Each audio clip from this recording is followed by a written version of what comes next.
Unknown, the Surrender Experiment. My Journey into Life's Perfection. 34. The early programmers, no person in their right mind would think that they were going to sit down and write an entire medical billing system on their own. Was not in my right mind. I had accepted the project as the next task given to me by the flow of life.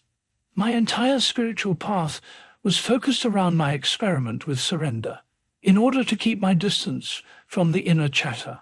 I still maintained my regular meditation schedule and continued my moment-to-moment practice of centering myself every time I sat down at the computer to work on the program.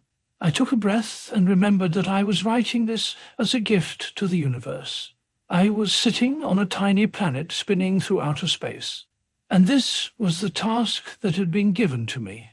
It never even occurred to me to ask for assistance. The program was about half complete when my guardian angel sent me unasked for, but much needed assistance. Some moments in our lives are marked by destiny. Such was the brief moment in time that occurred one full day in 1980. I was navigating through the Sunday morning crowd on the temple porch when a young lady approached me. I did not recognize her, and she spoke so softly that I could hardly hear her above the crowd, as a way of introducing herself. She said that she had just graduated from the University of Florida, where she had taken a few programming classes. She had heard that I had been programming and wanted to work with me, even if it meant no salary to begin with. Her name was Barbara Duncan. I certainly needed help, but I couldn't imagine how anyone could help me. I had been writing the program directly from my mind into the computer. There were no hook points where someone else could tie in. In addition, I didn't know this person, and she seemed very shy. Fortunately, I was well trained in watching these thoughts pass through my mind. Rather than blindly listening to them, I simply stopped for a moment, took a breath, and recognized all this negativity as my mind's initial resistance to change. I immediately let go and surrendered to the reality of the situation. This person had sincerely offered her services, and I was certainly in need of help. I told her that, because I was used to working alone, I couldn't make any promises. However, I was willing to give it a try. We set up for a meeting in a few days, and I told her that she should think about a reasonable starting salary because I wanted to compensate her. The level of talent and competence that was hidden inside this person who just happened to show up at the temple is beyond my comprehension. Barbara was definitely very scared and shy in the beginning. Then, for the next 20 years, she kept stepping forward to accept and excel at whatever was asked of her. She also started coming to all the temple's daily services and moved in shortly after starting to work for me. Barbara was really personalized programming's first full-time employee, and she became a foundation block of both the company and the temple community. It turns out that this shy young lady I met on the temple porch that day had a brilliant mind and the heart of a warrior. When Barbara started working for me, I was already halfway done with the program. I had never actually verbalized my thoughts to anyone, so sharing my vision for the overall system with another person helped tremendously. We made a wonderful team, and it was clear that Barbara was perfectly capable of taking my vision and running with it. This became essential once the number of programmers began to grow. In short, Barbara was a gift from God. She showed up exactly when I needed her, at a time I was not even wise enough to know that I needed her. I never looked for her. She just appeared in truth. In truth. It was the same with Radha. From day one, she took responsibility for all the accounting and office management functions of the businesses and the temple. 30 years later, she is still living at the temple and managing its affairs. It was as though these people were handpicked for the disciplined spiritual lifestyle of the temple, and were also perfectly suited for the highly skilled jobs that were being created. I saw this happen again and again as the businesses expanded.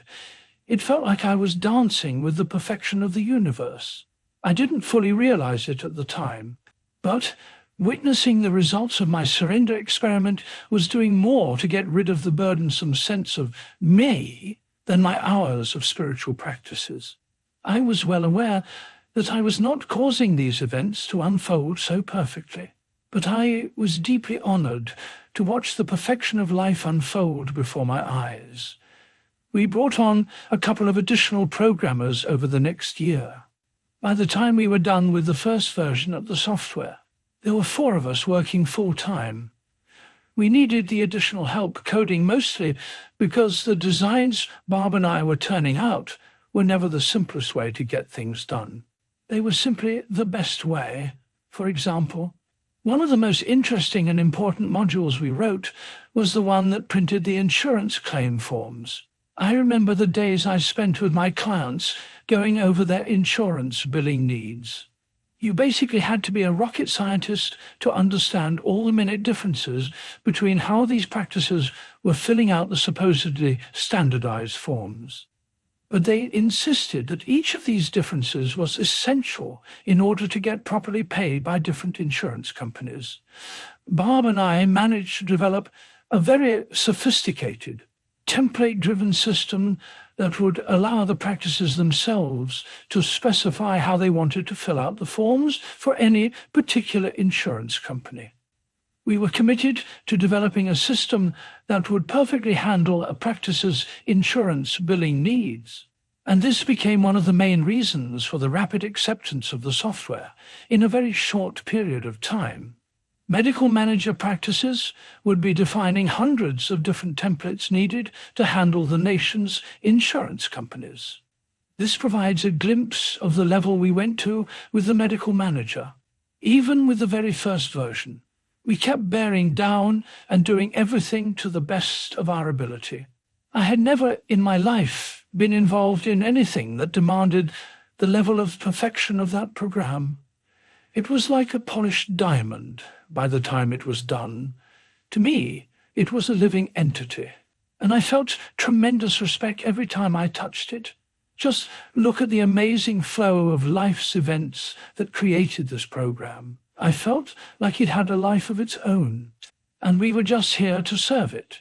It was the beginning of 1982, and after 2 years of intense development, we started installing the program for my original 2 clients. Given that none of us had ever written such a comprehensive program before, the installations moved along very smoothly. I never once thought about what would happen after those sites were installed.